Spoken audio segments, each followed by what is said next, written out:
ਹੰਸਾਂ ਵਿੱਚ ਬੈਠਾ ਬਾਗਣ ਬਣਈ, ਨਿਤ ਬੈਠਾ ਮੱਛੀ ਨੂੰ ਤਾਰ ਲਾਵੇ। ਇਸੇ ਪ੍ਰਕਾਰ ਸਤਸੰਗਤ ਰੂਪ ਮਾਨ ਸਰੋਵਰ ਉੱਤੇ ਜਾ ਕੇ ਬਗਲੇ ਵਾਂਗ ਦੰਭੀ ਪੁਰਖ ਮਹਾਤਮਾ ਰੂਪ ਹੰਸਾਂ ਵਿੱਚ ਬੈਠਾ ਹੋਇਆ ਉਜਲ ਜੀਵਨ ਵਾਲਾ ਮਹਾਤਮਾ ਰੂਪ ਹੰਸ ਨਹੀਂ ਬਣ ਸਕਦਾ, ਕਿਉਂਕਿ ਦੰਭੀ ਪੁਰਖ ਨਿਤਾ ਪ੍ਰਤੀ ਪਰਾਈ ਇਸਤਰੀ ਰੂਪ ਮੱਛੀ ਵਿੱਚ ਤਾੜ ਲਾ ਕੇ ਤੱਕਦਾ ਰਹਿੰਦਾ ਹੈ। ਜਾਂ ਹੰਸ ਸਭਾ ਵਿਚਾਰ ਕਰ ਦੇਖਣ, ਤਾਂ ਬੱਗਾ ਨਾਲ ਜੋੜ ਕਦੇ ਨਾ ਆਵੇ। ਜਦੋਂ ਹੰਸ ਇਕੱਤਰ ਹੋ ਕੇ ਆਪਸ ਵਿੱਚ ਵਿਚਾਰ ਕਰਕੇ ਵੇਖਣ ਲੱਗੇ, ਤਦੋਂ ਇਹੀ ਨਿਰਣਾ ਹੋਇਆ ਕਿ ਬਗਲੇ ਦੇ ਨਾਲ ਕਦਾਚਿਤ ਵੀ ਆਪਣਾ ਮੇਲ ਨਹੀਂ ਆਉਂਦਾ, ਕਿਉਂਕਿ ਹੰਸਾ ਹੀਰਾ ਮੋਤੀ ਚੁਗਣਾ, ਬਗ ਡੱਡਾਂ ਭਾਲਣ ਜਾਵੇ। ਆਪਾਂ ਹੰਸਾ ਨੇ ਤਾਂ ਹੀਰਾ ਤੇ ਮੋਤੀ ਆਦਿ ਦਾ ਹੀ ਚੋਗ ਚੁਗਣਾ ਭਾਵ ਖਾਣਾ ਹੈ, ਅਤੇ ਬਗਲਾ ਆਪਣੇ ਸੁਭਾਅ ਅਨੁਸਾਰ ਡੱਡਾਂ ਲੱਭਣ ਵਾਸਤੇ ਜਾਂਦਾ ਹੈ। ਸ੍ਰੀ ਅੰਮ੍ਰਿਤਸਰ ਸਾਹਿਬ ਸਰੋਵਰ ਦੀ ਇਹ ਮਹਾਨਤਾ ਹੈ। 3 ਸਰੋਵਰ ਨੇ। ਪਹਾੜਾਂ ਦੇ ਵਿੱਚ ਇੱਕ ਮਾਨ ਸਰੋਵਰ ਹੈ, ਇੱਕ ਕਾਗ ਪਸੁੰਡ ਹੈ, ਜਿੱਥੇ ਕਾਂ ਦੇ ਰੂਪ ਦੇ ਵਿੱਚ ਮਹਾਤਮਾ ਤਪ ਕਰ ਰਿਹਾ ਸੀ ਤੇ ਸ੍ਰੀ ਗੁਰੂ ਨਾਨਕ ਦੇਵ ਮਹਾਰਾਜ ਨੇ ਦਰਸ਼ਨ ਦਿੱਤੇ। ਇੱਕ ਸ੍ਰੀ ਹੇਮਕੁੰਟ ਸਾਹਿਬ ਹੈ। ਸੋ ਇਹ ਜਿਹੜੇ ਸਰੋਵਰ ਹੁੰਦੇ ਨੇ, ਇਹਨਾਂ ਦੇ ਉੱਪਰ ਡੱਡੀਆਂ ਤੇ ਬਗਲੇ ਆਦਿਕਾਂ ਦਾ ਕੋਈ ਕੰਮ ਨਹੀਂ ਹੁੰਦਾ। ਸ੍ਰੀ ਹੇਮਕੁੰਟ ਸਾਹਿਬ ਦੇ ਤੇ ਮੈਂ ਦਰਸ਼ਨ ਕੀਤੇ ਨੇ, ਤੇ ਕਾਗ ਪਸੁੰਡ ਜੋ ਚਾਈਨਾ ਦੇ ਬਾਰਡਰ ਤੇ ਹੈ, ਜਿਹੜੇ ਮੇਰੇ ਨਾਲ ਦੇ ਸਿੰਘ ਗਏ ਨੇ ਉਹਨਾਂ ਤੋਂ ਮੈਂ ਸਾਰੀ ਗੱਲਬਾਤ ਪੁੱਛੀ ਹੈ। ਤੇ ਮਾਨ ਸਰੋਵਰ ਤਾਂ ਚਾਈਨਾ ਦੇ ਵਿੱਚ ਹੈ, ਉੱਥੇ ਤਾਂ ਆਪਾਂ ਗਏ ਨਹੀਂ। ਮਤਲਬ ਮਾਨ ਸਰੋਵਰ ਦੀ, ਸ੍ਰੀ ਹੇਮਕੁੰਟ ਸਾਹਿਬ ਸਰੋਵਰ ਦੀ, ਕਾਗ ਪਸੁੰਡ ਸਰੋਵਰ ਦੀ ਇਹ ਨਿਸ਼ਾਨੀ ਹੈ ਕਿ ਉੱਥੇ ਬਗਲਾ ਤੇ ਡੱਡੀ ਨਹੀਂ ਹੋਏਗੀ। ਬਹੁਤਾ ਦੂਰ ਨਾ ਜਾਓ, ਸ੍ਰੀ ਅੰਮ੍ਰਿਤਸਰ ਸਾਹਿਬ ਸਰੋਵਰ ਬਾਰੇ ਆਪਾਂ ਗੱਲ ਕਰ ਰਹੇ ਸੀ। ਜਿੰਨੀ ਮਰਜ਼ੀ ਬਾਰਿਸ਼ ਪਏ, ਉਹ 'ਚ ਜਲ ਤਾਂ ਨਹਿਰ ਦਾ ਹੀ ਹੈ ਨਾ। ਨਹਿਰ ਦੇ ਪਾਣੀ ਵਿੱਚ ਵੇਖੋ ਕਈ ਕੁਛ ਹੁੰਦਾ, ਤੇ ਜਦ ਬਾਰਿਸ਼ ਪੈਂਦੀ ਹੈ ਪਤਾ ਨਹੀਂ ਉੱਪਰੋਂ ਆਕਾਸ਼ 'ਚੋਂ ਡੱਡੀਆਂ ਡਿੱਗਦੀਆਂ ਨੇ। ਪਰ ਜਿੰਨੀ ਮਰਜ਼ੀ ਬਾਰਿਸ਼ ਪਏ, ਜਲ ਥਲ ਹੋ ਜਾਏ, ਪਰਿਕਰਮਾ ਭਰ ਜਾਣ, ਸ੍ਰੀ ਅੰਮ੍ਰਿਤ ਸਰੋਵਰ ਅੰਮ੍ਰਿਤਸਰ ਸਾਹਿਬ ਤੁਸੀਂ ਦਰਸ਼ਨ ਕਰਦੇ ਹੋ, ਨਾ ਤਾਂ ਉੱਥੇ ਬਗਲਾ ਤੁਹਾਨੂੰ ਦਿਖੂਗਾ, ਨਾ ਉੱਥੇ ਕਾਂ ਦਿਖੇਗਾ, ਅਤੇ ਨਾ ਹੀ ਡੱਡੀ ਦਿਖੇਗੀ। ਡੱਡੂ ਗੜੈਂ ਗੜੈਂ ਨਹੀਂ ਕਰਨਗੇ, ਜਿਸ ਤਰ੍ਹਾਂ ਸਾਉਣ ਭਾਦਰੋਂ ਦੇ ਮਹੀਨਿਆਂ ਦੇ ਵਿੱਚ ਆਮ ਜਗ੍ਹਾ ਤੇ ਬਾਰਿਸ਼ ਪੈਣ ਤੋਂ ਹੁੰਦੇ।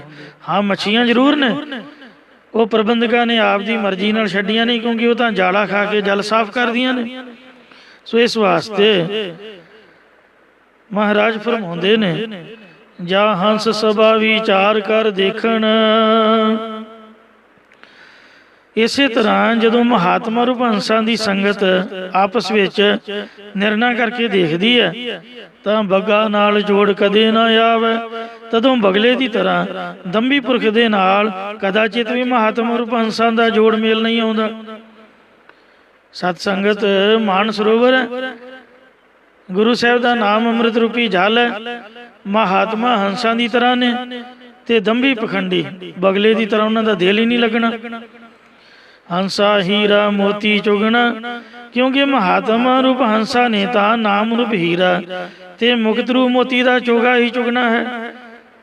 ਬਗ ਡੱਡਾਂ ਭਾਲਣ ਜਾਵੇ, ਤੇ ਦੰਭੀ ਪੁਰਖ ਆਪਣੇ ਮੰਦ ਦ੍ਰਿਸ਼ਟੀ ਵਾਲੇ ਸੁਭਾਅ ਅਨੁਸਾਰ ਪਰਾਈਆਂ ਇਸਤਰੀਆਂ ਰੂਪ ਡੱਡਾਂ ਜਾਂ ਪਰਾਏ ਉੱਪਰ ਔਗਣ ਦੋਸ਼ਨ ਆਰੋਪਣ ਰੂਪ ਡੰਡਾ ਨੂੰ ਭਾਲਣ ਵਾਸਤੇ ਹੀ ਜਾਂਦਾ ਹੈ। ਉੱਡ ਰਿਹਾ ਵਿਚਾਰਾ ਬਗਲਾ, ਵਿਚਾਰਾ ਬਗਲਾ ਅੰਤ ਨੂੰ ਹੰਸਾਂ ਵਿੱਚ ਉੱਡ ਜਾਂਦਾ ਹੈ। ਮਤ ਹੋਵੇ ਮੰਨ ਲਿਖਾਵੇ, ਕਿ ਮਤਾਂ ਮੈਨੂੰ ਲਖਣ ਹੋ ਜਾਏ, ਭਾਵ ਮਤਾਂ ਕਿਤੇ ਮੇਰਾ ਪਾਜ ਹੀ ਨਾ ਉਗੜ ਜਾਏ। ਇਸੇ ਪ੍ਰਕਾਰ ਉੱਡ ਰਿਹਾ ਵਿਚਾਰਾ ਬਗਲਾ, ਵਿਦਨ ਖੇਦ ਕਰਮਾਂ ਰੂਪੀ ਖੰਭਾਂ ਵਾਲਾ ਬਗਲੇ ਦੀ ਤਰ੍ਹਾਂ ਦੰਭੀ ਪੁਰਖ ਮਹਾਤਮਾ ਰੂਪ ਹੰਸਾਂ ਦੀ ਨਜ਼ਰ ਪੈਣ ਤੋਂ ਉਡਾਰੀ ਭਾਵ ਉੱਠ ਕੇ ਤੁਰ ਪੈਂਦਾ ਹੈ, ਉਡਾਰੀ ਮਰ ਜਾਂਦਾ। ਮਤ ਹੋਵੇ ਮੰਨ ਲਖਾਵੇ ਕਿ ਮਤਾ ਮੇਰਾ ਇੱਥੇ ਜਣਾਉ ਹੋ ਜਾਏ, ਭਾਵ ਮਤਾ ਕਿਤੇ ਮੇਰੇ ਪਖੰਡ ਜ਼ਾਹਰ ਨਾ ਹੋ ਜਾਣ। ਸਦਾ ਸਿਮਰਨ 'ਚ ਲੱਗੇ ਹੋਏ ਗੁਰਮੁਖ ਜਨ ਜਾਣਦੇ ਨੇ ਕਿ ਤਮੋ ਗੁਣੀ ਪਾਪ ਕਰਮਾਂ, ਰਜੋ ਗੁਣੀ ਸ਼ਾਲਾਦਕ ਤੇ ਸਤੋ ਗੁਣੀ ਪਰਉਪਕਾਰ ਕਰਨ ਵਿੱਚ ਲੱਗੇ ਹੋਏ ਹਨ। ਜਿਤ ਕੋ ਲਾਇਆ ਤਿਤ ਹੀ ਲਾਗਾ। ਇਉਂ ਗੁਣਾ ਕਰਮਾਂ ਦੇ ਅਨੁਸਾਰ ਪਰਮੇਸ਼ਰ ਜਿਸ ਨੂੰ ਜਿਸ ਪਾਸੇ ਲਾਉਂਦਾ ਉਸ ਪਾਸੇ ਹੀ ਜੀਵ ਲੱਗਦਾ ਹੈ। ਕਿਸ ਦੋਸ ਦਿਚੈ ਜਾਂ ਹਰ ਏਵੈ ਭਾਵੈ। ਇਸ ਲਈ ਕਿਸ ਨੂੰ ਦੋਸ਼ ਦੇਣਾ ਹੈ? ਜਦੋਂ ਹਰੀ ਪਰਮੇਸ਼ਰ ਨੂੰ ਇੰਜ ਹੀ ਪਾਉਂਦਾ ਹੈ। ਸਤਿਗੁਰ ਸਰਵਰ ਰਤਨੀ ਭਰਪੂਰੇ, ਸੱਚਾ ਗੁਰੂ ਰੂਪ ਮਾਨ ਸਰੋਵਰ, ਵੈਰਾਗ ਆਦਿਕ ਜਾਂ ਸ਼ੁਭ ਗੁਣਾ ਰੂਪ ਰਤਨਾ ਕਰਕੇ ਲਬਾ ਲਬ ਪੂਰਿਆ ਹੋਇਆ ਭਰਿਆ ਹੋਇਆ ਹੈ। ਜਿਸ ਪ੍ਰਾਪਤ ਸੋ ਪਾਵੈ। ਜਿਸ ਨੂੰ ਐਸੇ ਸੱਚੇ ਗੁਰੂ ਦੀ ਪ੍ਰਾਪਤੀ ਹੁੰਦੀ ਹੈ ਉਹੀ ਗੁਰਾਂ ਦੇ ਪਾਸੋਂ ਵੈਰਾਗ ਵਿਵੇਕ ਆਦਿਕ ਜਾਂ ਸ਼ੁਭ ਗੁਣਾ ਰੂਪ ਰਤਨਾ ਨੂੰ ਪਾਉਣਾ ਕਰਦਾ ਹੈ। ਗੁਰ ਸਾਗਰ ਰਤਨੀ ਭਰਪੂਰੇ, ਅੰਮ੍ਰਿਤ ਸੰਧ ਜੁਗੈ ਨਹੀਂ ਦੂਰੇ। ਹਰ ਰਸ ਜੋਗ ਜੁਗੈ ਪ੍ਰਭ ਭਾਵੈ, ਸਰਵਰ ਮੈਂ ਹੰਸ ਪ੍ਰਾਨ ਪਤ ਪਾਵੈ। ਕਿਆ ਬਗ ਬਪੜਾ ਛਪੜੀ ਨਹਾਏ, ਕੀਚੜ ਡੂਬੈ ਮੈਲ ਨ ਜਾਏ। ਭਾਈ ਸਾਹਿਬ ਭਾਈ ਗੁਰਦਾਸ ਸਾਹਿਬ ਨੇ ਲਿਖਿਆ, ਜੈਸੇ ਤੋ ਸਕਲ ਨਿਧ ਪੂਰਨ ਸਮੁੰਦਰ ਵਿਖੇ, ਹੰਸ ਮਰ ਜੀਵਾ ਨੇ ਚੈ ਪ੍ਰਸਾਦ ਪਾਵਈ। ਜੈਸੇ ਬਨ ਵਿਖੇ ਮਲਿਆਗਰ ਸੋਂਧਾ ਕਪੂਰ, ਸੋਧ ਕੈ ਸੁਬਾਸੀ ਸੁਭਾਸ ਬੇਹਿਸਾਵਈ। ਜੈਸੇ ਹੀਰਾ ਮਾਨਕ, ਜੈਸੇ ਹੀਰਾ ਪਰਬਤ ਮਾਨਕ ਪਾਰਸ ਸਿੱਧ, ਖਨਵਾਰਾ ਖਨ ਜਗ ਵਿਖੇ ਪ੍ਰਗਟਾਵਈ। ਤੈਸੀ ਗੁਰਬਾਣੀ ਵਿਖੇ ਸਕਲ ਪਦਾਰਥ ਹੈ, ਜੋਈ ਜੋਈ ਖੋਜੈ ਸੋਈ ਸੋਈ ਨੇ ਪਜਾਵਈ। ਜਿਵੇਂ ਸਮੁੰਦਰ ਦੇ ਵਿੱਚ ਹੀਰੇ ਮੋਤੀ ਜਵਾਹਰਾਤ ਨੇ, ਪਰ ਹਰੇਕ ਨੂੰ ਨਹੀਂ ਲੱਭਦੇ, ਮਰ ਜੀਵੜੇ ਟੋਭੂ ਨੂੰ ਲੱਭਦੇ ਨੇ। ਜੰਗਲ ਦੇ ਵਿੱਚ ਇਹੋ ਜਿਹੀਆਂ ਬੂਟੀਆਂ ਨੇ ਕਿ ਜੋ ਮਰਿਆ ਨੂੰ ਜੀਵਤ ਕਰਨ ਦੇ ਸਮਰੱਥ ਨੇ। ਜਿਵੇਂ ਸੰਜੀਵਨੀ ਬੂਟੀ ਲਛਮਣ ਨੂੰ ਘੋਟ ਕੇ ਪਿਆਈ, ਉਹਨੂੰ ਹੋਸ਼ ਆ ਗਈ। ਪਰ ਜਿੰਨਾ ਚਿਰ ਸੁਗੰਧੀ ਲੈਣ ਵਾਲਾ ਵੈਦ ਨਾ ਦੱਸੇ ਉਹਨਾਂ ਚਿਰ ਕੀ ਕੋਈ ਪਹਿਚਾਣ ਸਕਦਾ। ਜਿਵੇਂ ਪਰਬਤ ਪਹਾੜਾਂ ਦੇ ਵਿੱਚ ਪਾਰ ਸਾਧਕ ਕੀਮਤੀ ਪੱਥਰ ਨੇ ਜੋ ਅੱਠਾਂ ਧਾਤਾਂ ਨੂੰ ਸੁਹਾ ਕੇ ਆਪਣੇ ਨਾਲ ਸੋਨਾ ਬਣਾਉਣ ਦੀ ਸਮਰੱਥਾ ਰੱਖਦੇ ਨੇ, ਪਰ ਮੇਰੇ ਵਰਗੇ ਆਲਸੀ ਬੰਦੇ ਨੇ ਕੀ ਲੈ ਲੈਣਾ। ਜਿਹੜਾ ਮਿਹਨਤਕਸ਼ ਮਜ਼ਦੂਰ ਹੈ ਉਹ ਮਿਹਨਤ ਕਰਕੇ ਉਹਨਾਂ ਨੂੰ ਪ੍ਰਾਪਤ ਕਰ ਲੈਂਦਾ। ਇਸੇ ਤਰ੍ਹਾਂ ਗੁਰਬਾਣੀ ਇੱਕ ਸਮੁੰਦਰ ਹੈ, ਵਿਸ਼ਾਲ ਮਾਨ ਸਰੋਵਰ ਦੀ ਤਰ੍ਹਾਂ। ਇਹ 'ਚ ਬੇਅੰਤ ਗੁਣ ਨੇ, ਪਰ ਹਰੇਕ ਨੂੰ ਨਹੀਂ ਮਿਲਦੇ। ਜਿਹੜਾ ਜਿਹੜਾ ਲੱਭਦਾ ਹੈ, ਖੋਜੀ ਉਪਜੈ ਬਾਦੀ ਬਿਨਸੈ, ਹਉ ਬਲ ਬਲ ਗੁਰ ਕਰਤਾਰਾ। ਖੋਜੀ ਨੂੰ ਪ੍ਰਾਪਤ ਹੁੰਦੇ ਨੇ। ਇਸ ਲਈ ਸਿੱਖ ਹੰਸ ਸਰਵਰ ਇਕੱਠੇ ਹੋਏ। ਸਿੱਖ ਰੂਪੀ ਹੰਸ ਸਤਿਗੁਰੂ ਰੂਪੀ ਮਾਨ ਸਰੋਵਰ ਦੀ ਸਤ ਸੰਗਤ ਵਿੱਚ ਇਕੱਠੇ ਹੁੰਦੇ ਨੇ। ਸਤਿਗੁਰ ਕੈ ਹੁਕਮ ਆਵੈ, ਕਿਉਂਕਿ ਸਤਿਗੁਰਾਂ ਦਾ ਹੁਕਮ ਹੈ। ਸ੍ਰੀ ਗੁਰੂ ਅਮਰਦਾਸ ਜੀ ਨੇ ਹੁਕਮ ਕੀਤਾ, ਆਓ ਭਾਈ ਬੋਲੀ ਸਾਹਿਬ ਦੀ ਚੱਠ ਕਰਨੀ ਹੈ। ਨਾਲੇ ਵਿਸਾਖੀ ਦਾ ਜੋੜ ਮੇਲਾ ਭਾਈ ਪਾਰੋ ਜੀ ਦੇ ਕਹਿਣ ਦੇ ਉੱਥੇ ਇਕੱਤਰ ਕੀਤਾ। ਸਤਿਗੁਰੂ ਕਲਗੀਧਰ ਨੇ 1699 ਦੀ ਵਿਸਾਖੀ ਨੂੰ ਚਿੱਠੀਆਂ ਭੇਜ ਸੰਗਤਾਂ ਨੂੰ ਬੁਲਾਇਆ ਕਿ ਆਓ ਭਾਈ ਕੋਈ ਵਿਸ਼ੇਸ਼ ਕਾਰਜ ਹੈ ਤੁਹਾਡੇ ਨਾਲ। ਫਿਰ ਪੰਜਾਂ ਪਿਆਰਿਆਂ ਦੀ ਚੋਣ ਕੀਤੀ। ਇਉਂ ਸਤਿਗੁਰੂ ਦੇ ਹੁਕਮ ਮੁਤਾਬਕ ਸੰਗਤ ਇਕੱਤਰ ਹੁੰਦੀ ਹੈ। ਭਾਵ ਹੁਕਮ ਦੇ ਮੁਤਾਬਕ ਆਉਂਦੇ ਨੇ, ਚੱਲਦੇ ਨੇ।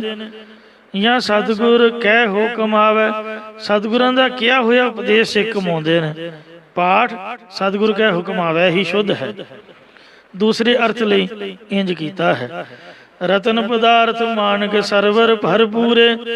गुरु रूप मान सरोवर वैराग रूपी रतन धर्मर्थ काम मोख रूपी पदार्थ ਅਤੇ श्रवण मन ध्यासन रूप मानक आदਿਕ शुभ गुणा नाल लबा लभ पूरिया होया है।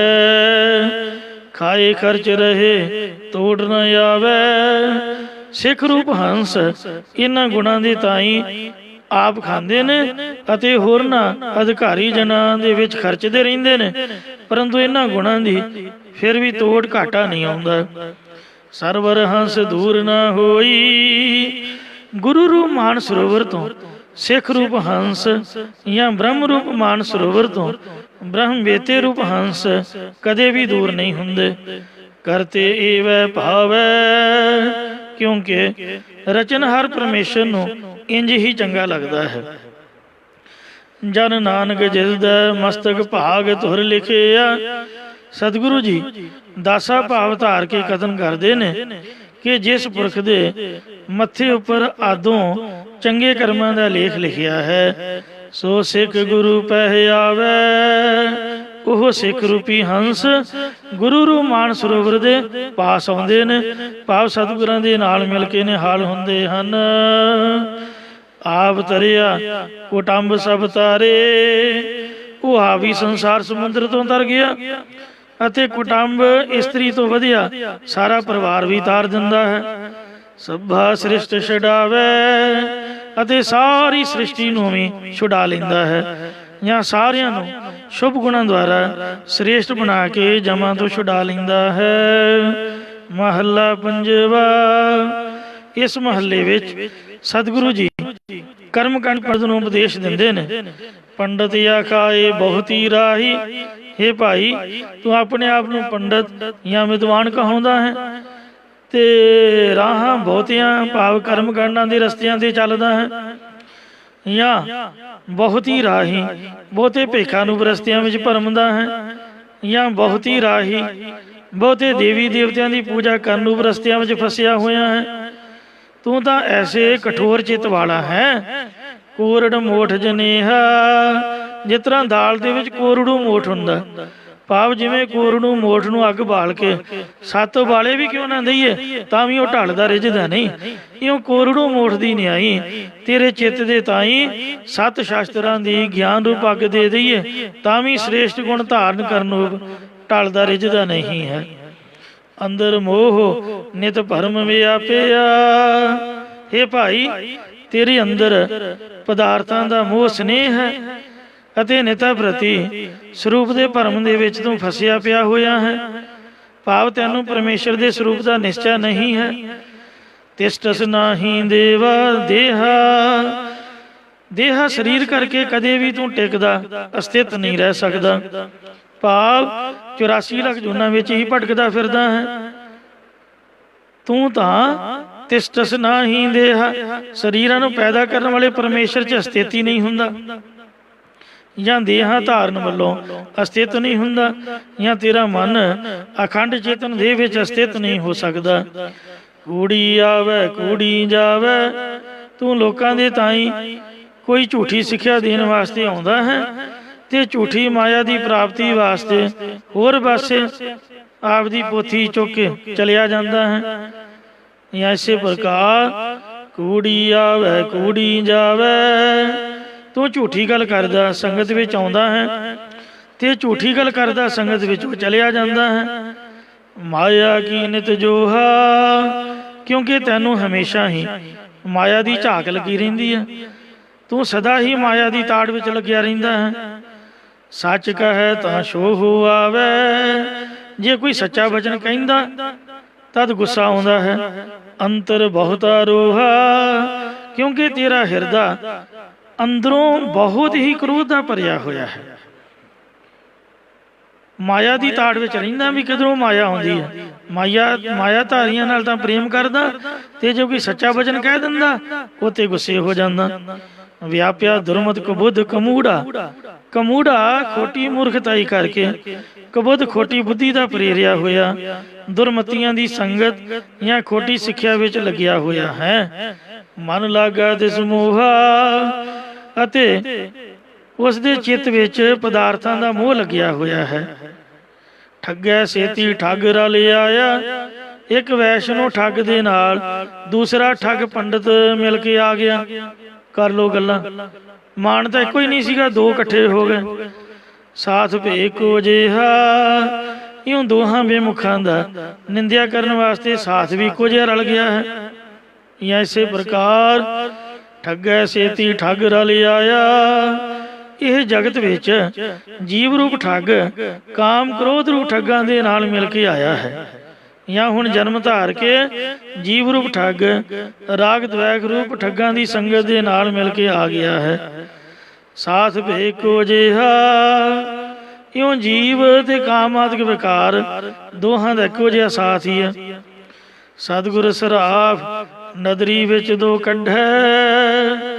ਜਦੋਂ ਸਤਿਗੁਰੂ ਰੂਪ ਸਰਾਫ ਨੇ ਜੀਵ ਰੂਪ ਸੋਨੇ ਨੂੰ ਪਰਖਣ ਵਾਸਤੇ ਆਪਣੀ ਦ੍ਰਿਸ਼ਟੀ ਦੇ ਵਿੱਚੋਂ ਥਾਣੀ ਕੱਢਣਾ ਕੀਤਾ ਤਾਂ ਉਗੜ ਆਇਆ ਲੋਹਾ। ਤਾਂ ਅੰਦਰੋਂ ਲੋਹਾ ਹੀ ਉਗੜ ਆਇਆ। ਪਾਵੇ ਜਾਣ ਲਿਆ ਕਿ ਅੰਦਰੋਂ ਤਾਂ ਲੋਹੇ ਵੱਤ ਕਾਲੇ ਚਿੱਤ ਵਾਲਾ ਪਾਪੀ ਹੈ। ਜਾਂ ਲੋਹੇ ਵਾਂਗ ਨਿੰਦਿਆ ਕਰਨ ਨੂੰ ਜਰ ਲੱਗੀ, ਜੰਗਾਲ ਲੱਗਿਆ ਹੋਇਆ। ਤੇ ਉੱਪਰੋਂ ਉੱਪਰੋਂ ਵੇਦਾਂ ਸ਼ਾਸਤਰਾਂ ਨੂੰ ਦਿਖਾਵੇ ਮਾਤਰ ਪਣ ਰੂਪ ਸੁਨਹਿਰੀ ਝਾਲ ਫੇਰੀ ਹੋਈ ਹੈ। ਪਾਪ ਪਖੰਡੀ ਤੇ ਪਾਪੀ ਹੈ। ਬਹੁ ਤੇਰੀ ਥਾਏ ਰਲਾਏ ਰਲਾਏ ਦਿੱਤਾ। ਬਹੁਤੀਆਂ ਥਾਵਾਂ ਦੇ ਵਿੱਚ ਬਹੁ ਤੇਰੀ ਥਾਈ ਰਲਾਏ ਰਲਾਏ ਦਿੱਤਾ। ਬਹੁਤੀਆਂ ਥਾਵਾਂ ਦੇ ਵਿੱਚ ਰਲਾ ਰਲਾ ਦਿੱਤਾ। ਪਾ ਬ੍ਰਹਮਚਾਰੀ, ਗ੍ਰਸਤੀ, ਸੰਨਿਆਸੀ, ਬਾਣਪ੍ਰਸਤੀ ਇਤਿਆਦਿਕ ਬਹੁਤ ਸਾਰੇ ਭੇਖਾਂ 'ਚ ਰਲਾ ਕੇ ਵੇਖਿਆ। ਜਾਂ ਗੁਰਾਂ ਨੇ ਬਹੁਤੀ ਜਗ੍ਹਾ ਸਤਸੰਗਤ ਵਿੱਚ ਰਲਾ ਰਲਾ ਕੇ ਦਿੱਤਾ, ਪਰ ਅੰਤ ਨੂੰ ਉਗੜਿਆ ਪੜਦਾ ਉਗੜ ਆਇਆ। ਪਾਪ ਪ੍ਰਗਟ ਹੋ ਗਿਆ ਵੀ ਇਹ ਤਾਂ ਪਾਪੀ ਹੈ। ਜਿਵੇਂ ਸ੍ਰੀ ਗੁਰੂ ਅਮਰਦਾਸ ਜੀ ਦੇ ਕੋਲ ਇੱਕ ਪਖੰਡੀ ਸਾਧ ਆਇਆ ਤੇ ਸਤਿਗੁਰੂ ਜੀ ਉੱਠ ਕੇ ਕਿਰਿਆ ਕਰਨ ਗਏ ਤੇ ਉਹਨੇ ਮਹਾਰਾਜ ਦਾ ਸੁੱਚੇ ਮੋਤੀਆਂ ਵਾਲਾ ਸਿਮਰਨਾ ਚੁੱਕ ਕੇ ਆਪਦੇ ਆਸਣ ਥੱਲੇ ਲਗਾ ਲਿਆ। ਜਦ ਮਹਾਰਾਜ ਆਏ, ਮਹਾਰਾਜ ਕਹਿੰਦੇ ਬੀਬੀ ਭਾਨੀ ਇੱਥੇ ਮੇਰਾ ਸਿਮਰਨਾ ਸੀਗਾ। ਭਾਈ ਬੱਲੂ ਮੇਰਾ ਸਿਮਰਨਾ ਕਿੱਥੇ ਗਿਆ? ਕਹਿੰਦੇ ਜੀ ਮਹਾਰਾਜ ਅਸੀਂ ਤਾਂ ਨਹੀਂ ਵੇਖਿਆ। ਉਹ ਸਾਧੂ ਨੂੰ ਪੁੱਛਿਆ, ਹਾਂ ਮਹਾਂਪੁਰਖੋ ਮੇਰਾ ਸਿਮਰਨਾ ਸੀਗਾ। ਕਹਿੰਦੇ ਜੀ ਮੈਨੂੰ ਕੀ ਪਤਾ, ਜਿੱਥੇ ਰੱਖਿਆ ਹੋ ਲੱਭ ਲਵੋ। ਮਹਾਰਾਜ ਕਹਿੰਦੇ ਅੱਛਾ ਜੀ। ਗੁਰੂ ਜੀ ਕਦੀ ਸਰਾਣਾ ਚੁੱਕਣ, ਕਦੀ ਚਾਦਰ ਚੁੱਕਣ, ਸਿਮਰਨਾ ਹੋਵੇ ਤਾਂ ਲੱਭੇ। ਇੰਨੇ ਚ ਉਹਨੂੰ ਹਵਾ ਆਈ ਤੇ ਉਹਦੇ ਆਸਣ ਦਾ ਕੱਪੜਾ ਤਾਂ ਨੂੰ ਉੱਠਿਆ ਤੇ ਉਹਦੇ ਥੱਲੇ ਸਿਮਰਨਾ ਮਹਾਰਾਜ ਨੇ ਵੇਖ ਲਿਆ। ਮਹਾਰਾਜ ਕਹਿੰਦੇ ਓਹੋ ਤੂੰ ਤਾਂ ਬਗਲਾ ਨਿਕਲਿਆ, ਦੰਭੀ ਪਖੰਡੀ ਨਿਕਲਿਆ, ਹੋਏ ਝੂਠਾ ਚੋਰ ਨਿਕਲਿਆ, ਤੂੰ ਸਾਡਾ ਸਿਮਰਨਾ ਚੁੱਕ ਲਿਆ। ਸਤਿਗੁਰੂ ਜੀ ਨੇ ਸ਼ਬਦ ਉਚਾਰਿਆ, ਮੈਂ ਜਾਣਿਆ ਬੜ ਹੰਸ ਹੈ ਤਾਂ ਮੈਂ ਕੀਆ ਸੰਗ। ਜੇ ਜਾਣਾ ਬਗ ਬਪੜਾ ਤਾਂ ਜਨਮ ਨਾ ਦੇਂਦੀ ਅੰਗ। ਮੈਂ ਤਾਂ ਤੈਨੂੰ ਹੰਸ ਜਾਣਿਆ, ਓਏ ਮਹਾਤਮਾ ਜਾਣਿਆ। ਜੇ ਮੈਂ ਬਗਲਾ ਕਾਂ ਜਾਣਦਾ ਫਿਰ ਮੈਂ ਤੇਰੇ ਲਾਗੇ ਕਿਉਂ ਬੈਠਦਾ, ਜਾਂ ਮੈਂ ਤੈਨੂੰ ਆਪਣੇ ਕੋਲ ਕਿਉਂ ਬਿਠਾਉਂਦਾ। ਇਉਂ ਉਹਨਾਂ ਚਿਰ ਹੀ ਹੈ ਜਿੰਨਾ ਚਿਰ ਰੱਬ ਨੇ ਪੜਦਾ ਰੱਖਿਆ, ਪਰ ਅੰਤ ਨੂੰ ਪੜਦਾ ਪਾਪ ਤਾਂ ਉਗੜ ਆਉਂਦਾ, ਪ੍ਰਗਟ ਹੋ ਆਉਂਦਾ, ਜਿਸ ਦਾ ਫਲ ਅੱਗੇ ਜਾ ਕੇ ਖੜੋ ਗਿਆ। ਭਾਵ ਜੂਨਾਂ 'ਚ ਪੈਣ ਰੂਪ ਅੱਗੇ ਆਏ ਖਲੋਹਾ। ਕਹਿੰਦੇ ਚੋਰ ਨੂੰ ਚੋਰੀ ਕਰਦਿਆਂ ਨਾ ਵੇਖੋ, ਸੁੱਖ ਲੈਂਦਿਆਂ ਨਾ ਵੇਖੋ, ਉਹਨੂੰ ਕੁੱਟ ਪੈਂਦੀ ਵੇਖੋ।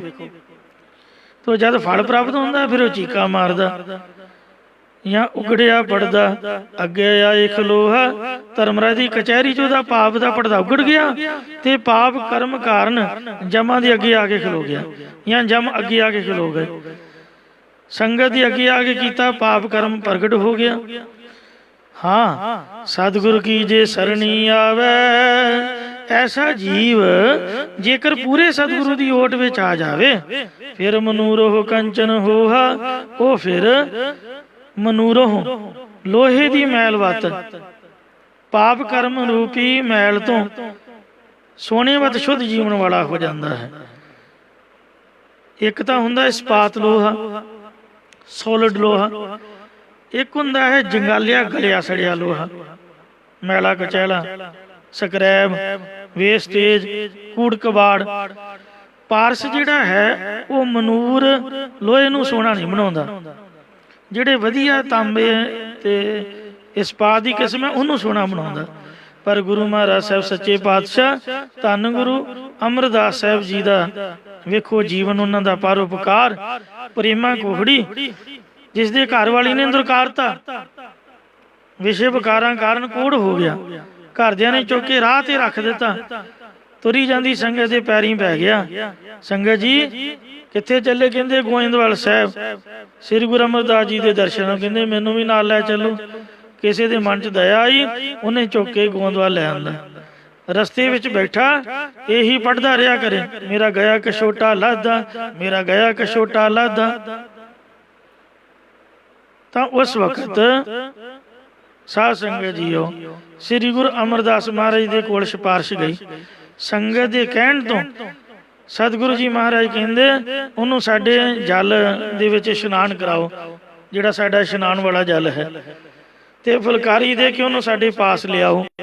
ਜਦ ਇਸ਼ਨਾਨ ਕਰਾ ਕੇ ਫੁਲਕਾਰੀ ਦੇ ਕੇ ਪਾਸ ਲਿਆਂਦਾ ਤਾਂ ਗੁਰੂ ਜੀ ਕਹਿਣ ਲੱਗੇ ਤਾਂ ਲਾੜਾ ਹੈ ਭਾਈ, ਕਿਆ ਸੁੰਦਰ ਫਾਬਰਿਆ। ਕੋਈ ਸਿੱਖ ਆਪਦੀ ਬੇਟੀ ਸਾਨੂੰ ਭੇਟਾ ਕਰੀ, ਅਸੀਂ ਇਸ ਦੇ ਨਾਲ ਵਿਆਹਣੀ ਹੈ। ਇੱਕ ਗੁਰਸਿੱਖ ਨੇ ਜਿਹਦੀ ਇਸਤਰੀ ਕ੍ਰੋਧੀ ਸੁਭਾਅ ਵਾਲੀ ਸੀਗੀ, ਉਹਨੂੰ ਪ੍ਰਸ਼ਾਦੇ ਪਕਾਉਣ ਲਈ ਲੰਗਰ 'ਚ ਭੇਜਤਾ। ਆਪ ਉਹਨੇ ਮਹਾਰਾਜ ਦੇ ਚਰਨਾਂ 'ਚ ਬੇਨਤੀ ਕੀਤੀ, ਮਹਾਰਾਜ ਇਹ ਧੀ ਤੁਹਾਡੀ ਹੋਈ ਹੈ, ਜਿਉਂਦੀ ਜੰਮੀ ਮੈਂ ਇਹੀ ਅਰਦਾਸ ਕੀਤੀ ਮੈਂ ਗੁਰਦੁਆਰੇ ਗੁਰੂ ਸਾਹਿਬ ਨੂੰ ਚੜਾਊਂਗਾ, ਤੋ ਜਿਸ ਦੇ ਨਾਲ ਮਰਜ਼ੀ ਆਪ ਸ਼ਾਦੀ ਕਰ ਦਿਓ। ਸਤਿਗੁਰੂ ਮਹਾਰਾਜ ਕਹਿੰਦੇ ਇਹ ਤੇਰਾ ਪਰਉਪਕਾਰ ਲੱਗੂਗਾ ਜੋ ਤੂੰ ਸਾਡਾ ਬਚਨ ਮੰਨਿਆ। ਜਿਹੜਾ ਇਹਨਾਂ ਦਾ ਨਾਮ ਜਪੂਗਾ ਉਹ ਮੁਕਤ ਹੋਏਗਾ। ਪ੍ਰੇਮੇ ਕੋੜੀ ਦਾ ਗੁਰਾਂ ਸਾਹਿਬਾਂ ਨੇ ਕੋੜ ਵੀ ਮੇਟਿਆ ਤੇ ਸਾਧ ਸੰਗਤ ਜੀ ਉਹਦੀ ਸ਼ਾਦੀ ਕਰਕੇ ਉਹਨੂੰ ਮੰਜੀ ਦੇ ਕੇ ਬ੍ਰਹਮ ਗਿਆਨ ਵੀ ਬਖਸ਼ਿਆ। ਆਖਿਆ ਜਾਓ ਆਪਦੇ ਘਰ ਵਿੱਚ ਆਨੰਦ ਦੇ ਸਹਿਤ ਰਹੋ। ਨਾਮ ਰੱਖਿਆ ਮੱਥੋ ਮੁਰਾਰੀ ਅਤੇ ਵਰ ਦਿੱਤਾ ਕਿ ਜਿਹੜਾ ਵੀ ਮੱਥੋ ਮੁਰਾਰੀ ਦਾ ਨਾਮ ਜਪੇਗਾ ਸੋ ਪਾਰ ਉਤਰ ਜਾਏਗਾ। ਸੋ ਐਸੇ ਸਤਿਗੁਰੂ ਕੀ ਜੇ ਸਰਣੀ ਆਵੇ, ਜੇਕਰ ਐਸੇ ਸਤਿਗੁਰੂ ਜੀ ਦੀ ਸ਼ਰਣੀ ਆ ਜਾਏ ਪੂਰੇ ਗੁਰੂ ਸਾਹਿਬ ਦੀ, ਫਿਰ ਮਨੂਰੋ ਕੰਚਨ ਹੋਆ, ਫਿਰ 12 ਮਨੀ ਦਾ ਸੋਨਾ ਬਣ ਜਾਂਦਾ। 5 ਗਿਆਨ ਇੰਦਰ, 5 ਕਰਮ ਇੰਦਰ, ਮਨ ਤੇ ਬੁੱਧ ਨੂੰ ਸ਼ੁੱਧ ਬਣਾ ਕੇ ਸੱਚ ਸਰੂਪ ਦੀ ਪ੍ਰਾਪਤੀ ਵਾਲਾ ਹੋ ਜਾਂਦਾ ਹੈ। ਇੱਥੇ ਭੁੱਲਾਂ ਚੁੱਕਾ ਖਿਮਾ ਕਰੋ ਜੀ, ਅੱਗੇ ਤੋਂ ਸਮਤ ਬਖਸ਼ੋ। ਵਾਹਿਗੁਰੂ ਜੀ ਕਾ ਖਾਲਸਾ, ਵਾਹਿਗੁਰੂ ਜੀ ਕੀ ਫਤਿਹ।